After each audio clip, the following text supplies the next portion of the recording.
Bonjour, ici Viviane, accoucheuse de sens, de transformation et de mission de vie. Eh bien, nous poursuivons la découverte du psaume 77 avec ce quatrième volet qui va aborder la deuxième partie de ce psaume qui est signifié par justement ce fameux mot Sélah qui veut dire fais une pause, réfléchis, prends du temps à ce qui vient d'être dit.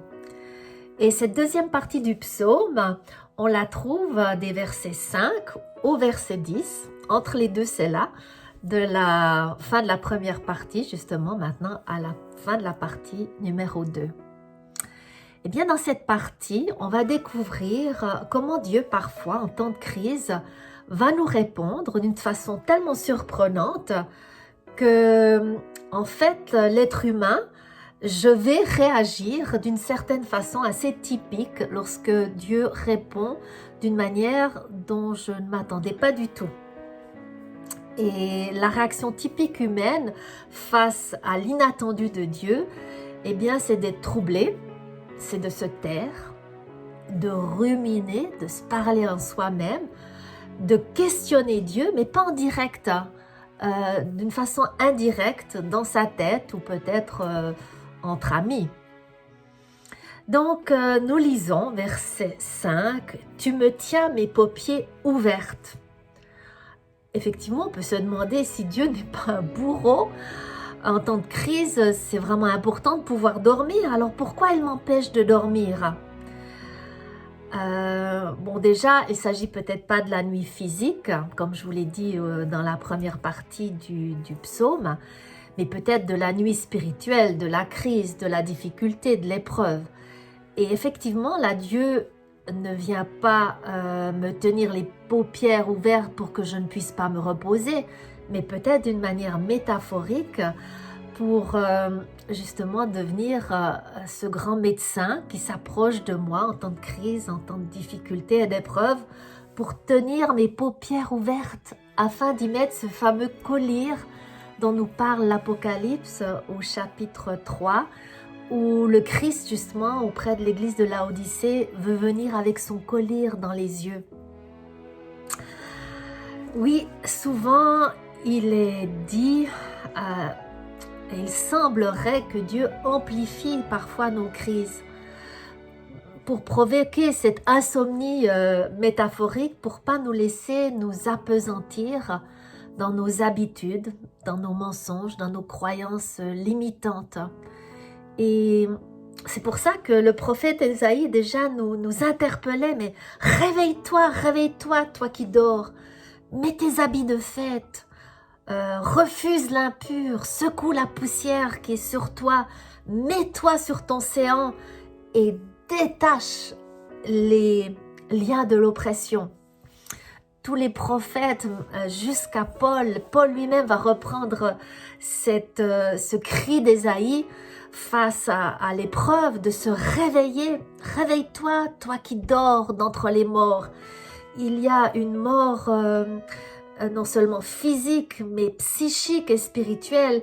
Et il dit, le Christ t'éclairera. C'est pas le Christ ressuscitera, mais le Christ t'éclairera. Donc il y a une sorte de ténèbres intérieures, psychiques et spirituelles, d'une telle léthargie, on doit se réveiller. Oui, Dieu fait tout pour nous changer. Et il veut nous donner les moyens de changer. Non seulement de mettre du collier dans nos yeux, c'est-à-dire de guérir notre perception de la réalité. Et pour y arriver, il va nous talonner, même parfois jusqu'à nous échauffer, nous provoquer, je dirais presque un tout petit peu au travers d'une crise, comme on échauffe l'or que l'on met dans le feu, afin que les scories remontent à la surface. L'or n'est pas mis dans le feu pour voir combien de temps elle peut rester, elle peut résister à la chaleur. Non, c'est pas du tout ça le but de l'épreuve. L'épreuve, c'est pour faire remonter à la surface toutes ces croyances limitantes, ces mensonges qui nous habitent et qui nous empêchent d'aller dans une intimité plus grande avec Dieu, dans des relations plus authentiques et plus profondes avec autrui. C'est bien ce qui est dit dans l'épître de Pierre au chapitre 1, les versets 6 à 7. vous êtes pour un peu de temps attristés par diverses épreuves. Ainsi, la valeur éprouvée de votre foi, beaucoup plus précieuse que l'or qui est périssable et que l'on soumet pourtant à l'épreuve du feu, aura pour résultat la louange, la gloire, l'honneur lorsque le Christ apparaîtra. Le texte est surprenant et il nous dit finalement que notre foi peut être impure. Notre système de croyants est impur et il doit passer par une sorte de purification et rien, semble-t-il, plus que l'épreuve, la crise permet de mettre en évidence ce que nous croyons tout au fond, même jusque dans notre subconscient. Et c'est pour cela que Paul réenchérit dans l'Épître aux Romains au chapitre 8, les versets 28-29, on connaît bien ce texte, que toute chose alors peut concourir à notre bien. Et c'est pas juste pour faire comme ça, oui, un petit peu de bien avec le malheur. La finalité nous est donnée dans le verset 29 qui nous dit que ce qu'il a appelé selon son dessein à vivre ces choses, eh bien, c'est ceux qu'il a connus d'avance et qu'il a prédestinés à devenir semblables à l'image de son Fils. Ça, c'est l'objectif. C'est que nous devenions tous et toutes à l'image de Jésus, que l'on devienne semblable dans le caractère, dans la foi épurée, pour qu'on puisse, comme les évangiles nous disent, faire des œuvres même plus grandes que lui. C'est les déclarations même du Christ. Alors effectivement, face à l'épreuve qui peut être utilisée par le Christ pour purifier notre foi, pour purifier notre système de croyance, pour tout faire concourir à ce que l'on devienne plus semblable au Christ, eh bien on est troublé. C'est le verset 5b qui dit « Je suis troublé au point de ne pouvoir parler ».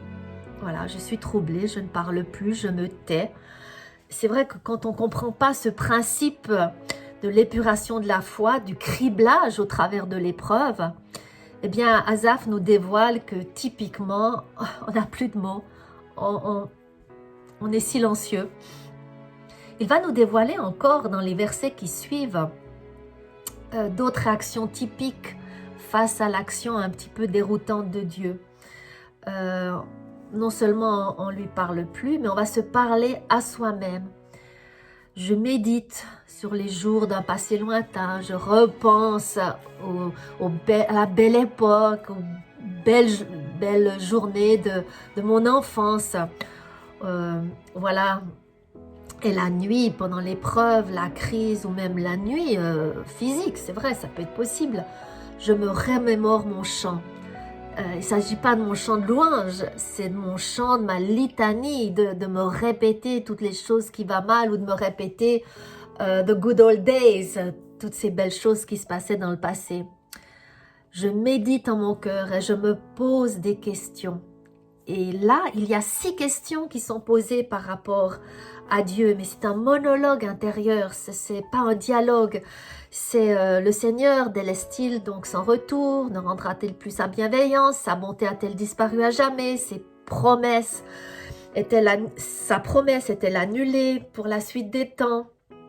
Dieu a-t-il désappris la compassion ou bien encore, dans sa colère, enchaîne-t-il sa miséricorde? Donc, c'est les questions qui m'ont... Dieu m'a abandonné, mais c'est un lâche. Il n'a pas d'amour, il est méchant. C'est vraiment un Dieu infidèle. Il fait volte-face.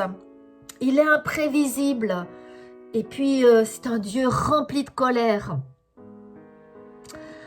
Et face à ces perceptions, on peut se poser la question... Et nous, quelles sont les questions qui montent en tant que crise face à Dieu? Vraiment, je vous pose la question. As-tu le courage, avez-vous le courage de lui poser en direct à Dieu vos questions? Non pas dans votre bar, non pas dans un monologue intérieur, non pas entre copains, copines, alors que vous refaites le monde pendant une soirée et que vous êtes autour d'un repas à discuter philosophiquement sur la réalité de Dieu ou pas. As-tu le courage de poser tes questions à Dieu et d'attendre ses réponses? d'écouter, de persévérer avec tes cris, ta recherche, déterminé, tes mains tendues vers le ciel, avec des gémissements. Je sais un peu de quoi je parle parce que pendant 3 ans et demi, j'ai attendu une réponse de la part du Seigneur. C'est peut-être pas le propos de cette vidéo, je vous le raconterai peut-être une autre fois. Mais voilà que ici arrive le mot c'est là. Faisons une pause, réfléchissons à nos attitudes envers Dieu en temps de crise. Donc dans la prière, je ne fuis pas mes émotions, je ne les refile pas à Dieu pour qu'il s'en occupe, mais au contraire, j'accueille mes émotions, je les discerne, je les exprime, j'exerce ma volonté et lorsque Dieu me répond, j'observe si je suis dans les réactions typiques de l'humain face aux réponses déroutantes et déconcertantes de Dieu, comme le silence, le monologue intérieur, ou encore le trouble, la stupéfaction, ou de parler en soi-même et de parler, de se poser des questions sur Dieu sans lui parler en direct. Voilà, bien je vous laisse à toute cette réflexion et je vous propose de considérer quelles sont vos réactions typiques en temps de crise. Notez-les sur un cahier, réfléchissez-y, regardez ce qui fait écho dans le psaume d'Asaph avec votre propre réalité. Bien, je vous laisse sur cela, je vous souhaite une très très bonne journée, que le Saint-Esprit vous conduise dans toute la vérité sur vous-même et surtout sur la réalité de Dieu qui vous aime et qui désire une relation personnelle avec vous. Au revoir, à bientôt.